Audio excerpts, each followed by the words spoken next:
여러분 안녕하십니까? 이원론과 이원론의 입장에 대해서 말씀을 드리게 되었습니다.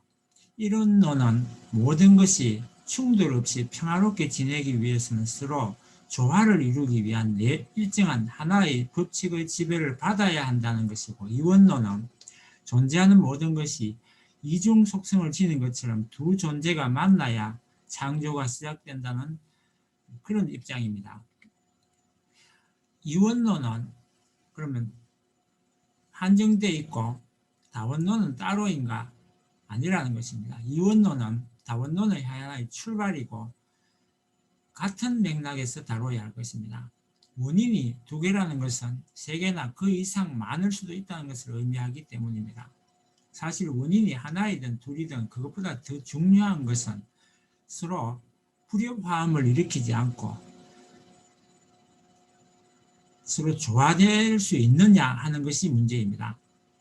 충돌을 통하여 창조가 시작될 수 있었다고 한다면 오히려 더 잘된 것입니다. 그러나 혼란이 가중된다고 한다면 일관된 법칙의 지배를 받는 것이 더 낫다는 결론도 나오게 됩니다. 이렇게 질서라는 것이 중요한 것입니다. 질서란 하나일 때는 소용이 없지만 많을 때는 충돌이 일어나지 않도록 조율하고 질서를 유지할 필요가 있는 것입니다. 실제로는 충돌을 통하여 새로운 창조가 시작되었습니다.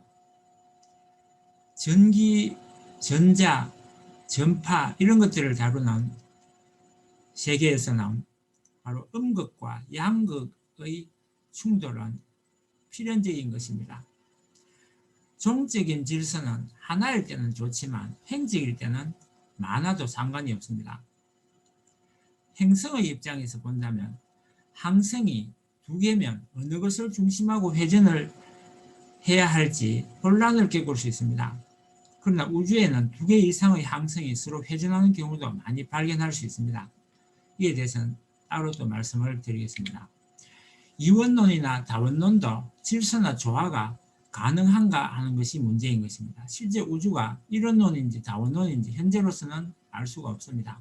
그렇지만 동일한 물리학 법칙이 지배하고 있는 것으로 보아서 이원론으로 보는 것이 옳습니다.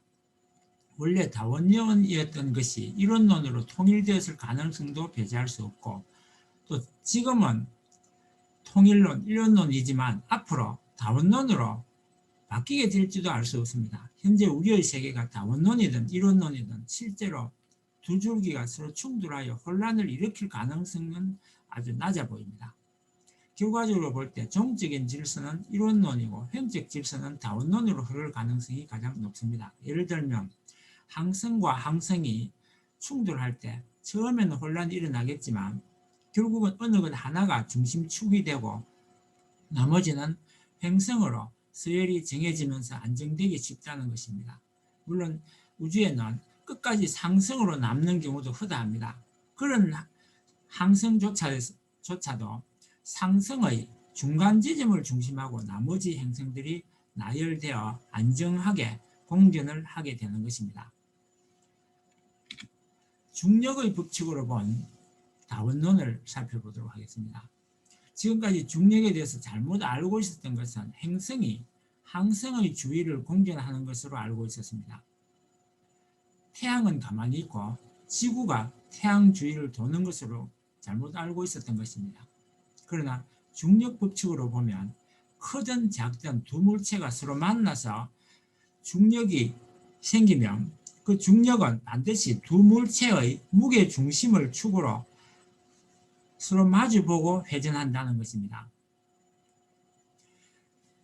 크기 차이가 많이 나서 착각을 한 것입니다. 즉 하나는 가만히 정지해 있고 다른 하나만 공전하는 것이 아니라는 점입니다. 이 우주에서 절대 중심은 없다는 말입니다. 모든 것이 상대를 중심으로 공전을 하고 있는 것입니다. 이것이 중력 법칙으로 본 상대론인데, 다만 과학적인 관찰의 한계로 인해서 현재까지의 상태만 이렇게 설명된 것입니다. 앞으로 과학이 발달하면 또 다른 뭔가가 나타날 수도 있는 것입니다. 잘못 알았던 우주의 중심이 나타날 수도 있다는 이야기입니다. 이론론을 주장하는 이유는 그럼 무엇일까요? 혼란을 방지하기 위해서입니다. 점차 상호작용의 중요성이 커지다 보니까 상호작용이 잘 된다면 그것은 이론론이든 다원론이든 상관이 없습니다. 다원론을 이해하려면 그냥 머릿속이 좀 복잡할 뿐입니다.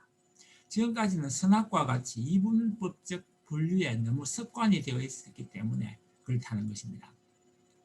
바다의 입장에서 보면 강줄기는 많을수록 좋은 것입니다. 다양성이 존중되는 사회에 살고 있어도 그것이 다양한 체험을 할 수 있고 생각을 다변화시킴으로써 생각을 입체적으로 넓게 할 수 있다는 점에서 오히려 좋을 수도 있는 것입니다. 목적이 하나이기 위해서는 출발이나 운동이 한쪽이어야 하는 것입니다. 그러나 여러 개의 목적조차도 순차적인 순서를 정하고 나면 그것이 문제가 되지 않는 것입니다.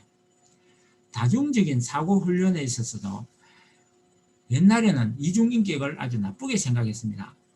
지금은 어떨까요? 지금은 생각할 때 입장을 바꿔서 생각해 보거나 상대방의 입장에서 혹은 제3자의 입장에서 바라볼 줄 알아야 합니다. 내 중심적인 사고방식에서 탈피하여 여러 중심을 가정하고 생각할 줄도 알아야 하는 것입니다. 다양한 이념과 환경을 갖추고 있다 하더라도 그런 이념을 만난다 하더라도 협상하고 대화하고 서로 이해하고 존중하려는 자세가 필요한 것입니다. 그렇게 함으로써 충돌을 최소화하고 또 조화시키려는 노력만 있다면 얼마든지 투쟁과 전쟁 없이 평화로운 관계도 가능한 것입니다. 서로 상위에 올라가려고 하고 지배하려는 그런 욕심만 버린다면 서로 배려하고 작은 것도 낮은 것도 배려하는 마음이 있으면 조화가 가능한 것입니다.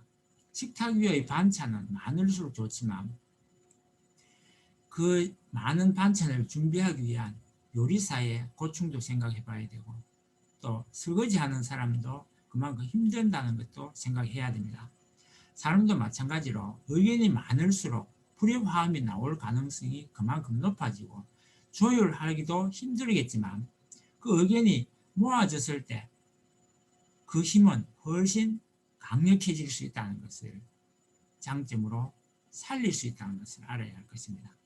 다양한 채널과 목소리가 한데 어우러져 화음을 낼 수 있고 그것을 지휘하는 종합 통제서와 같은 것이 존재한다면 꼭 이론론이어야 할 필요는 없고 이원론이나 다원론도 그다지 문제가 되지 않습니다.